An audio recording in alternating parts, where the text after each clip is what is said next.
नमस्कार विद्यार्थी मित्रांनो, Jeevan sir math and reasoning academy या यूट्यूब चॅनलवर आपले सहर्ष स्वागत आहे.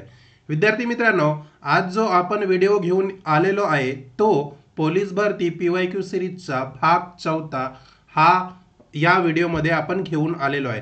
असं नाही की विद्यार्थी मित्रांनो हा फक्त पोलीस भरतीसाठी आहे, तर यामधील जे काही मी प्रश्न घेतलेले आहे ते सगळे PYQ प्रश्न आहे आणि हे प्रश्न हा व्हिडिओ सगळ्या सरळ सेवेसाठी जे काही येणारी आगामी परीक्षा आहे त्या परीक्षेसाठी अत्यंत उपयुक्त असा हा व्हिडिओ आहे. ठीक आहे, चला तर सुरुवात करूया आपल्या PYQ series math and reasoning प्रश्नांना. बघा विद्यार्थी मित्रांनो, प्रश्न क्रमांक पहिला काय म्हणतो, ए बी आणि सी हे तिघे मिळून एक काम 12 दिवसात पूर्ण करू शकतात. ए हा बी पेक्षा दुप्पट कार्यक्षम आहे आणि सी एकटाच ते काम 36 दिवसात पूर्ण करू शकतो. जर सी काम करत नसेल तर ए आणि बी मिळून ते काम किती दिवसात पूर्ण करू शकतात. ठीक आहे, हा आपला काय आहे प्रश्न आहे. काय दिलेलं आहे आपल्याला विद्यार्थी मित्रांनो, ए अधिक बी अधिक सी हे तिघे मिळून किती दिवसात काम पूर्ण करू शकतात, 12 दिवसात. ठीक आहे, त्याच्यानंतर बघा ए हा बीच पेक्षा दुप्पट आहे, याला साईडला ठेवा. इथे बघा सी हा एकटाच काम 36 दिवसात पूर्ण करू शकतो. कोण? सी. किती दिवसात? 36. तर याचा का घ्या, लसावी घ्या. किती येणार लसावी? 36. 12 त्रिक 36 आणि 36 एक 36. ठीक आहे, हे झालं लसावी किंवा आपण याला पूर्ण काम पण म्हणू शकतो. कुणाला? 36ला. आता विद्यार्थी मित्रांनो, हा वाक्य बघा, सी काम करत नसेल, ठीक आहे, तर ए आणि बी मिळून ते काम किती दिवसात, म्हणजे आपल्याला ए अधिक बी चे काम काढायचे आहे. ठीक आहे, तर बघा इथे सी ची कार्यक्षमता किती आलेली आहे? 1 आलेली आहे. हे बघा ना, सी ची कार्यक्षमता किती आहे? 1. आणि ए अधिक बी अधिक सी मिळून कार्यक्षमता किती आहे? 3 आहे. तर इथे सी ची किंमत आपण ठेवली किती? 1. तर आपल्याला काय मिळेल?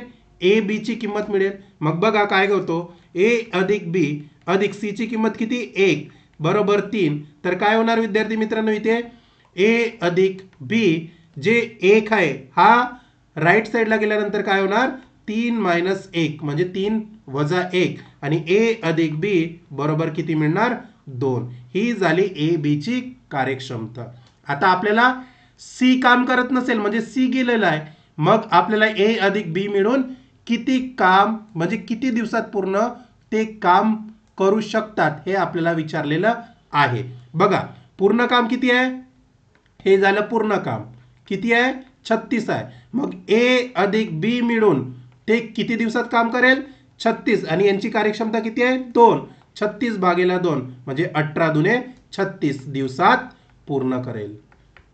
ठीक आहे, म्हणजे पर्याय क्रमांक डी हे आपलं उत्तर असणार आहे. अशा प्रकारचा सोपा आणि सरळ प्रश्न होता हे सगळे प्रश्न विद्यार्थी मित्रांनो PYQ प्रश्न आहेत.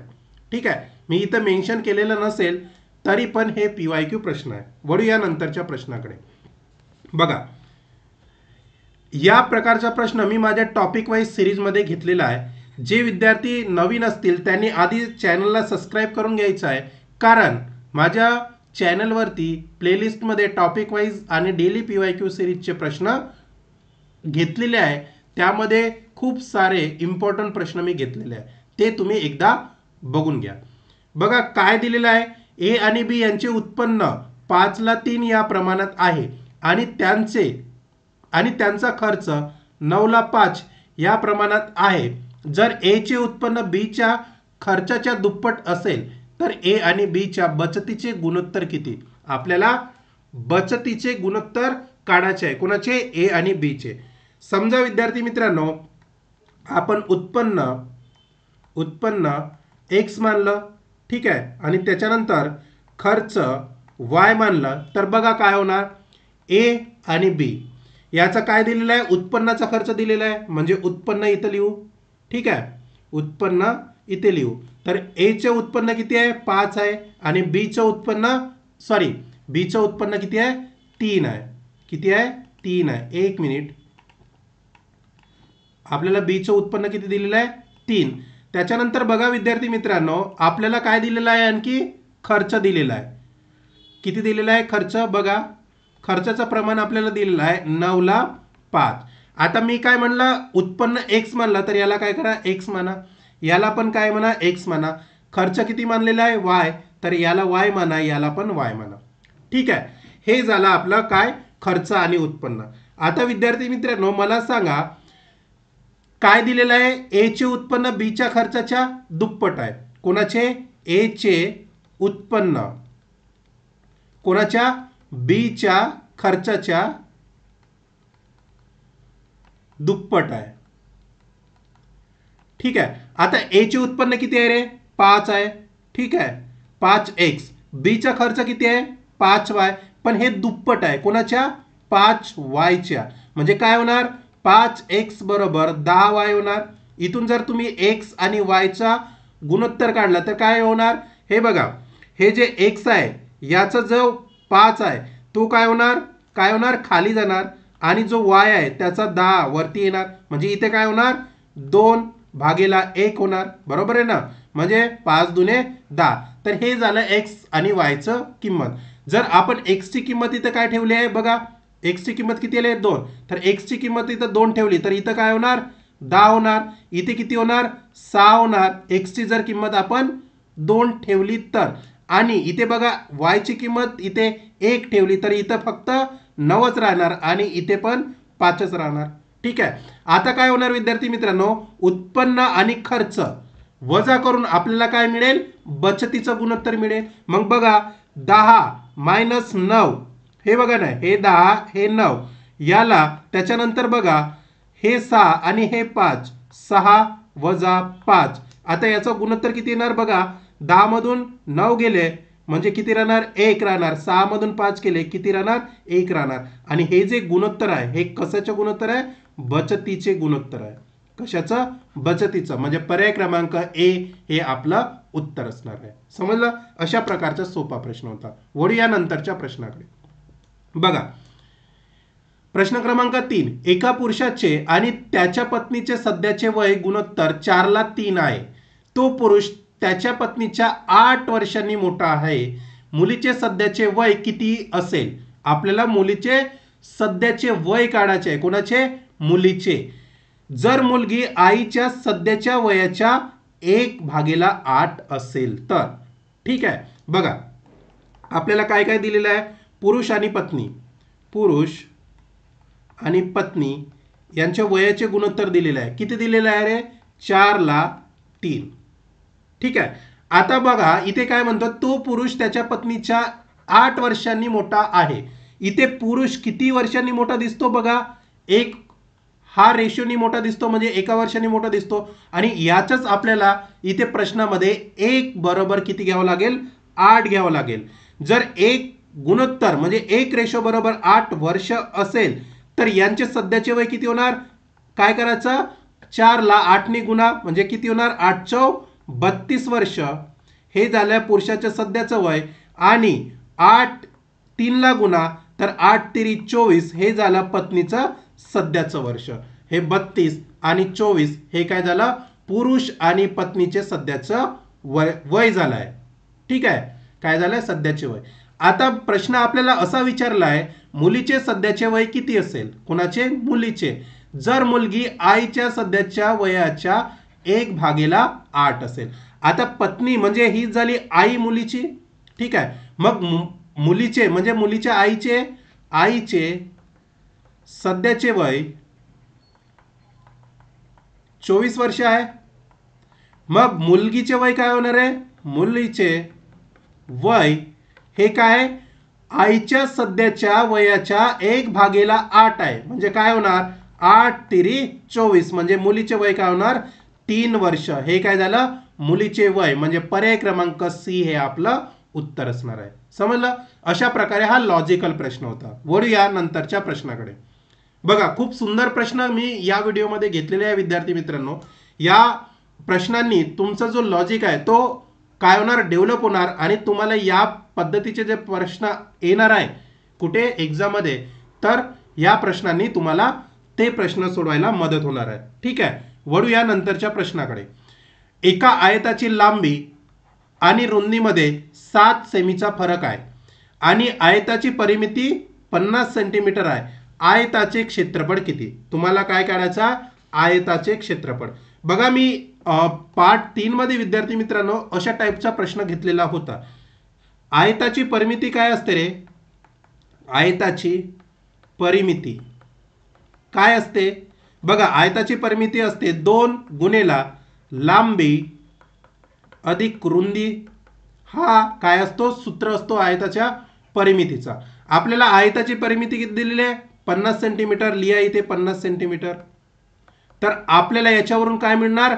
लांबी अधिक रुंदी मिळणार. ठीक आहे. तर बघा हे काय होणार? 2 इकडे गुणाकारामध्ये आहे, इकडे गेल्यानंतर काय होणार? भागाकारामध्ये. म्हणजे 25 भागीला 2 बरोबर हे किती होणार? किती होणार? लांबी अधिक रुंदी. म्हणजे इथे किती मिळणार तुम्हाला?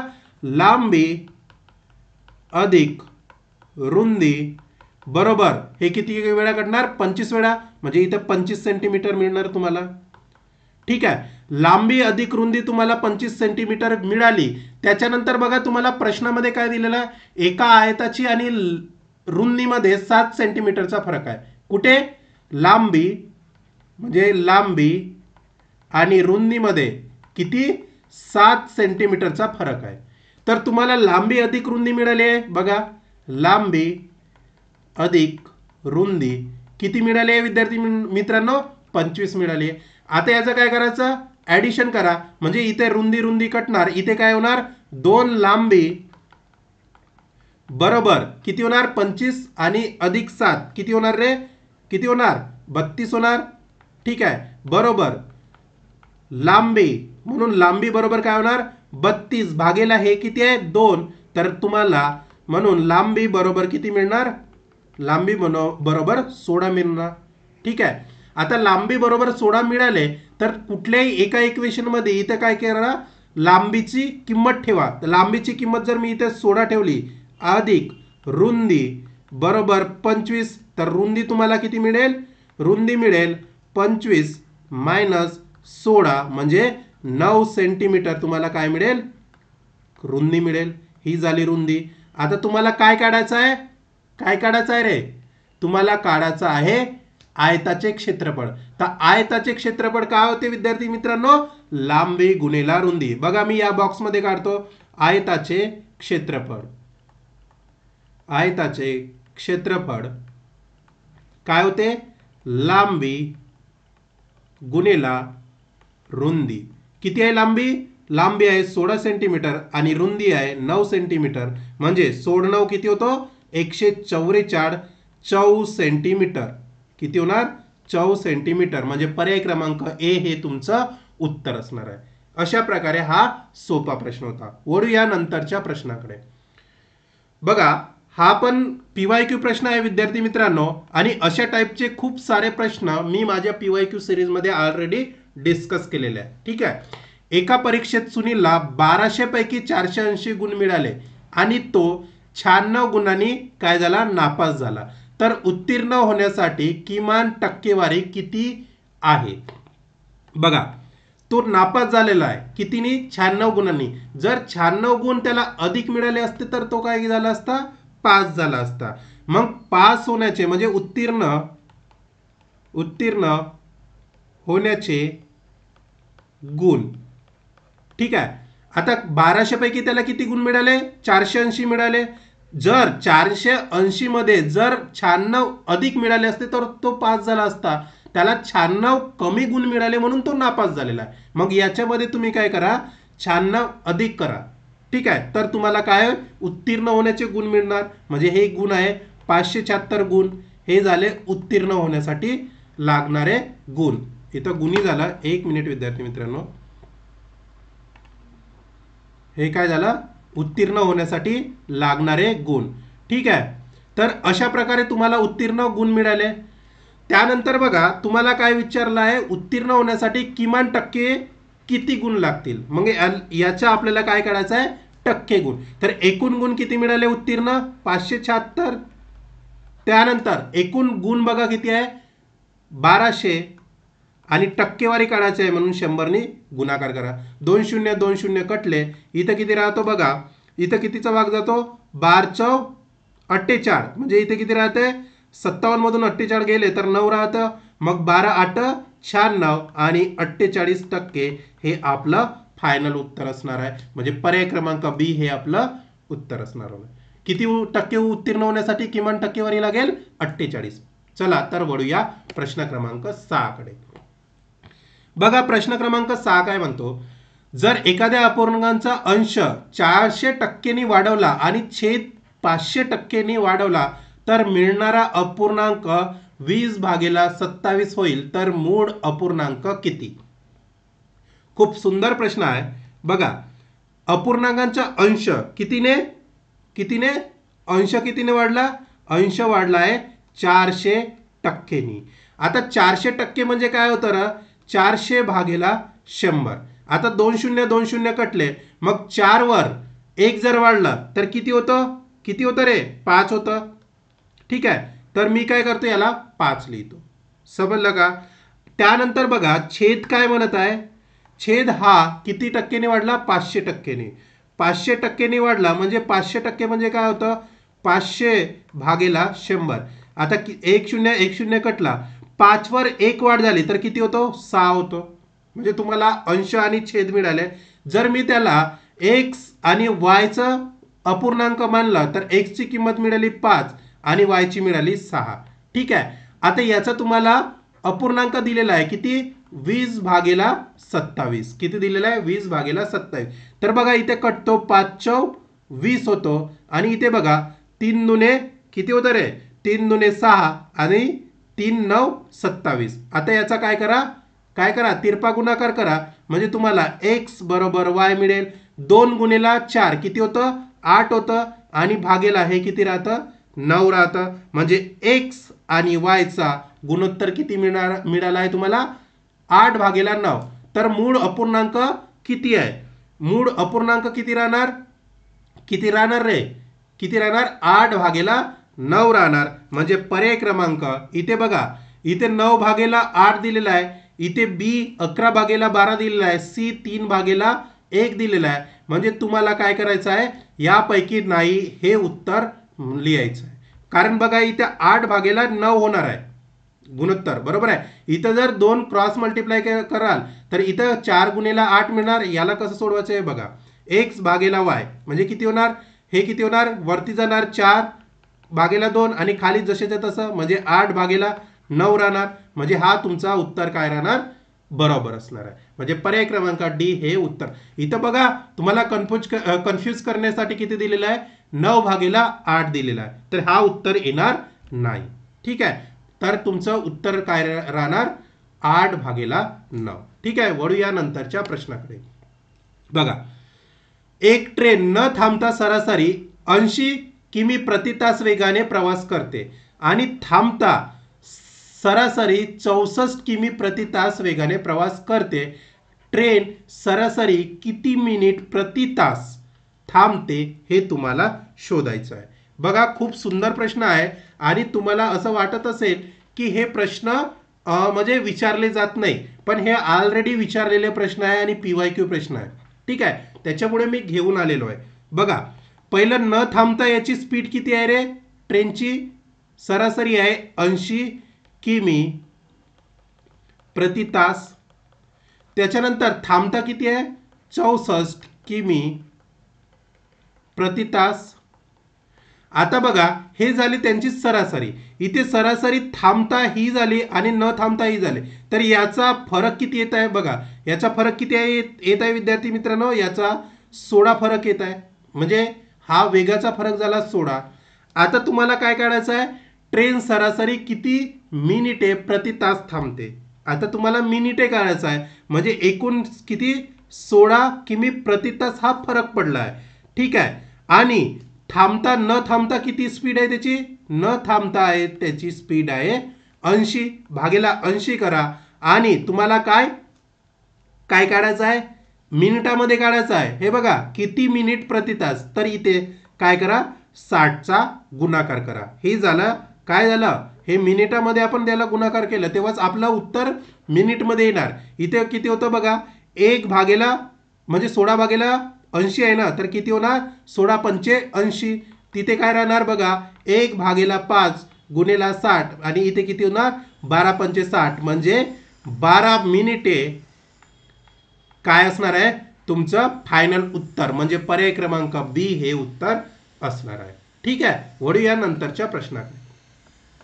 आता इथेपासून रिझनिंगचे प्रश्न विद्यार्थी मित्रांनो सुरू झालेले आहे.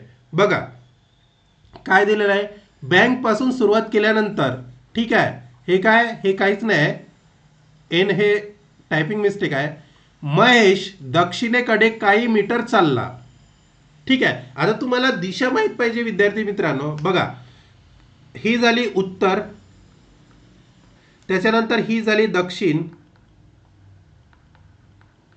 ही झाली पूर्व आणि ही झाली तुमची कुठली पश्चिम. हे तुमच्या 4 दिशा झाल्या. जर कुणाला माहित नसेल दिशेची नावे तर त्याने तुमच्या नोटबुकमध्ये काय करा, नोट डाऊन करा. आता काय म्हणतो प्रश्न बघा, महेश दक्षिणेकडे काही मीटर चालला, नंतर त्याने डावीकडे वळण घेतले आणि 20 मीटर चालला. आता जसं जसं सेंटेन्स म्हणत आहे तसं तसं आपण काय करू, लिहून घेऊ, म्हणजे इथे ड्रॉ करत जाऊ. बँक पासून, आता समजा त्याची बँक इथे आहे. ठीक आहे, आता महेश काय होतोय दक्षिणेकडे चालत आहे. ठीक आहे, दक्षिणेकडे चालला. आता दक्षिणेकडे चालल्यानंतर त्याने डावीकडे वळण घेतले. आता तुम्हाला हे क्लिअर पाहिजे, जर तो उत्तरेकडे बघत असेल तर ही काय झाली त्याची उजवी बाजू, ही झाली त्याची डावी बाजू. जर तो दक्षिणेकडे बघत असेल विद्यार्थी मित्रांनो तर हे काय होणार, उलट होणार. ही तुमची उजवी बाजू होणार आणि ही होणार डावी बाजू. समजला. आता तो काय म्हणत आहे, नंतर त्याने डावीकडे वळण घेतले. डावी कुठे येणार, खाली बघत असेल तर इकडे येणार, मग हे झालं तुमची डावी बाजू. समजलं का. अशा प्रकारे काय आहे हे सेंटेन्स आहे. मग त्याने किती मीटर चाललं, 20 मीटर चालला, म्हणजे हा 20 मीटर चालला. ठीक आहे, त्याच्यानंतर बघा 20 मीटर चालते, नंतर उजवीकडे वळण घेतले. आता तो या साईडला बघत आहे, या साईडला बघत असल्यावर ही त्याची उजवी होणार, ही त्याची डावी होणार. ठीक आहे, कुठे पूर्वेकडे बघत आहे, मग पूर्वेकडे बघताना खाली किती येणार तो, म्हणजे खालची जी साईड आहे ते उजवी साईड होणार.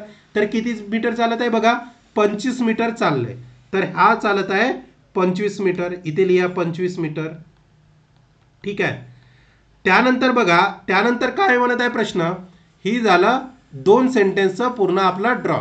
त्याच्यानंतर त्याने पुन्हा डावीकडे वळण घेतले. आता तो दक्षिणेकडे बघत आहे, म्हणजे डावी बाजू कुठली असणार आहे, ही असणार आहे. म्हणजे हे काय आहे, याने डावीकडे वळण घेतले. त्यानंतर डावीकडे वळण घेतले आणि त्यांच्या ऑफिसमध्ये पोहोचण्यासाठी 55 मीटर चालले. किती, 55 मीटर तो चालला. ठीक आहे, तर तो शेवटी कोणत्या दिशेने जात आहे. आता तो या दिशेने जात आहे आणि या दिशेने कोणती दिशा दिसत आहे तुम्हाला, पूर्व. म्हणजे तुम्हाला जो उत्तर मिळालेला आहे तो कुठला मिळाला आहे, पर्याय क्रमांक ए हे तुमचं उत्तर असणार आहे. ठीक आहे, पूर्व दिशेकडे जात आहे ना तो, तर तुमचं उत्तर पूर्व असणार आहे. अशा टाईपचे तुम्हाला प्रश्न येणाऱ्या आगामी परीक्षेसाठी विचारू शकतात. ठीक आहे, वळूया नंतरच्या प्रश्नाकडे. हा पण खूप सुंदर प्रश्न आहे विद्यार्थी मित्रांनो रिझनिंगचा. मी असे तसे प्रश्न माझ्या व्हिडिओमध्ये घेऊन येत नाही, जे एक्झाम ओरिएंटेड आहे तेच प्रश्न मी माझ्या व्हिडिओमध्ये घेऊन येतो. ठीक आहे, बघा काय आहे इथं 7 महिलांच्या वजनाची तुलना केलेली आहे. W1, W2, W3, W4, W5, W6 आणि W7 या 7 महिलांच्या वजनांची तुलना केलेली आहे. W4 चे वजन W7 पेक्षा जास्त आहे. जसं जसं म्हणते तसं तसं लिहून घ्या. W4 चे वजन W7 पेक्षा जास्त आहे. W5 चे वजन फक्त 3 महिलापेक्षा जास्त आहे. आता 3 महिला आपल्याला माहित नाही, 1, 2, 3, तर 3 महिलापेक्षा कोणाचे W5 चे वजन जास्त आहे. ठीक आहे, त्यानंतर बघा जास्त आहे आणि W2 चे वजन फक्त W1 आणि W3 पेक्षा कमी आहे. बघा कोणापेक्षा, W1 आणि W2 पेक्षा कोणाचे वजन, कोणाचे वजन, W3 चे वजन कमी आहे. म्हणजे कोण जास्त राहणार इथे, W1 किंवा W2 हा जास्त राहणार कोणापेक्षा, W3 पेक्षा. समजत आहे मी काय म्हणतोय? म्हणजे तुम्हाला काय आहे, W2 चे वजन फक्त W1 आणि W3 पेक्षा कमी आहे. कोणाचे? W2 चे वजन, सॉरी इथे 3 पाहिजे, इथे 2 पाहिजे. म्हणजे हे काय झालं तुमचं, या वाक्याचं काय झाला अर्थ झाला. म्हणजे W2 हा कमी आहे कोणापेक्षा, सॉरी W2 कोणापेक्षा कमी आहे, W1 आणि W3 च्या वजनापेक्षा कमी आहे. त्यानंतर बघा, जर W7 चे वजन सर्वात कमी असेल तर W6 पेक्षा जास्त वजन असलेल्या महिलांची किमान संख्या किती. बघा मी एकदा ड्रॉस करून घेतो. 1 2 3 4 5 6 7. आता तुम्हाला W7 म्हणजे याला मी 7च म्हणतो, हा सर्वात कमी वजन आहे. ठीक आहे. त्याच्यानंतर बघा, हे वाक्य उचलत चला. आता किती आहे, 3 महिलांपेक्षा W5 जास्त आहे. 1 2 3, इथे काय येणार, W5 येणार. आता बघा इथे फक्त म्हणलेलं आहे, हे बघा फक्त, तर फक्त काय होणार, हे जे सुरुवातीचे आहे W1 आणि W3 हे सुरुवातीला येणार. म्हणजे इथे काय होणार, W1 हा जास्त, म्हणजे W3 आणि इथे येणार W2. म्हणजे W2 चे वजन फक्त W1 आणि W3 पेक्षा कमी आहे. म्हणजे हे काय राहणार, W1 आणि W3 W2 पेक्षा जास्त राहणार आहे. फक्त म्हटलेलं आहे. या फक्त मुळे तुम्हाला ही कंडिशन मी काय केलेली आहे, लिहून दिलेली आहे. ठीक आहे. त्याच्यानंतर बघा राहिले काय W4 आणि W7. आता हा W7 काय आहे रे, हा W7 कमी आहे कोणापेक्षा, W4 पेक्षा. म्हणजे इथं W4 जास्त आला W7 पेक्षा. मग राहिलेलं काय, W6 राहिलेला आहे. म्हणजे आता तुम्हाला फायनल उत्तर काय विचारले आहे बघा, W6 पेक्षा जास्त वजन असलेल्या महिलांची किमान संख्या किती आहे. हे झालं W6. याच्यापेक्षा किती आहे, 1 2 3 4 महिलांची संख्या जास्त वजन आहे. म्हणजे पर्याय क्रमांक सी हे आपलं उत्तर असणार आहे. ठीक आहे. अशा टाईपचे प्रश्न तुम्हाला येणाऱ्या कुठल्या पण तलाठी भरती असो, पोलीस भरती असो, कुठल्याही सरळ सेवा असो, हा प्रश्न खूप इम्पॉर्टंट आहे विद्यार्थी मित्रांनो. आणि याला तुम्ही IMP म्हणून मार्क करून ठेवा. ठीक आहे. वळूया नंतरच्या प्रश्नाकडे. मला तर वाटते एवढेच प्रश्न रिजनिंगचे मी घेतलेले आहे. ठीक आहे. जर विद्यार्थी मित्रांनो तुम्हाला व्हिडिओ आवडला असेल तर व्हिडिओला तुम्ही काय करा, लाईक करा आणि माझ्या चॅनलला म्हणजे यूट्यूब चॅनलला काय करा, सबस्क्राईब करा. जे कोणी विद्यार्थी नवीन असतील त्यांनी आधी सबस्क्राईब करून घ्या, कारण मी इथे नवीन अपडेट तुम्हाला देत असतो. ठीक आहे. जर विद्यार्थी मित्रांनो तुम्ही माझं व्हॉट्सअप ग्रुप जॉईन केले नसेल तर याला जॉईन करून घ्या. या ग्रुपची लिंक मी या व्हिडिओ खाली दिलेली आहे.